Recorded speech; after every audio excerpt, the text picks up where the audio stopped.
اعلی حضرت امام اہل سنت ایک ایسی منفرد شخصیت ہے کہ میں اپنے لیے کہوں گا کہ اگر یہ پرآشوب زمانے میں امام احمد رضا نہ ہوتے تو نہ جانے ہم کون سے کھنڈر میں ہوتے. اعلی حضرت امام اہل سنت نے اپنی دانش، اپنے فتاوے، اپنی تحریر سے عزیزان گرامی ہمیں سیدھا راستہ دکھایا اور قلم سنبھالتے ہی کہا کہ کھل کے رضا ہے خنجر خوں خاں برقبار، آدھا سے کہہ دو خیر منائے نشر کریں.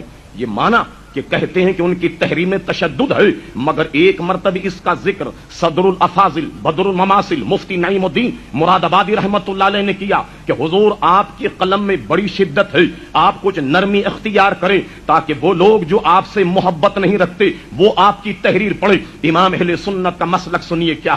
امام اہل سنت کہتے ہیں نعیم الدین میری خواہش تو یہ تھی کہ میرے ہاتھ میں ہوتی تلوار اور دشمنان مصطفیٰ کی ہوتی گردنیں، مگر اس پر اختیار نہیں. اللہ نے مجھے قلم عطا فرمایا ہے، میں قلم سے ان کی گردن قلم کرتا ہوں. اور سنو فلسفہ یہ ہے کہ جب ان کے ہاتھ میں میری کتابیں جاتی ہیں تو جب یہ میری کتابوں کو پڑھتے ہیں تو جب یہ مجھے گالیاں دیتے ہیں یا مجھے برا بھلا کہتے ہیں تو کم سے کم اتنی دیر ان کی گالیوں سے مصطفیٰ کی ذات تو بچ جاتی ہے. اور فرمایا سنو میرا مسلک یہ ہے کہ ہر اعلیٰ چیز ادنا پر قربان ہو جاتی ہے. پیسہ جسم پر، جسم جان پر، جان آبرو پر قربان ہو جاتی ہے. اگر آپ کا بدن بیمار ہو جائے تو آپ پیسے خرچ کرتے ہیں، ورنہ پیسہ کسی کی جیب سے نکلتا نہیں نکلتا.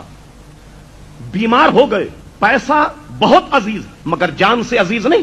اب جان پر قربان کرتے ہیں اور جسم پر قربان کرتے ہیں. جان پر کوئی بات آ جائے تو جسم کا کوئی حصہ بھی آپ اس پر قربان کرنے کے لیے تیار ہو جائیں. عزت آبرو پر بن جائے تو آپ اپنی جان کی بازی بھی لگا دیتے. امام احمد رضا کہتے ہیں پیسہ جسم پر، جسم جان، جان آبرو پر، مگر مصطفیٰ کی ذات ایسی کہ ان پر عزت اور آبرو بھی احمد رضا کی قربان ہے. یہ مسلک امام اہل سنت رحمت اللہ تعالی علیہ کا تھا.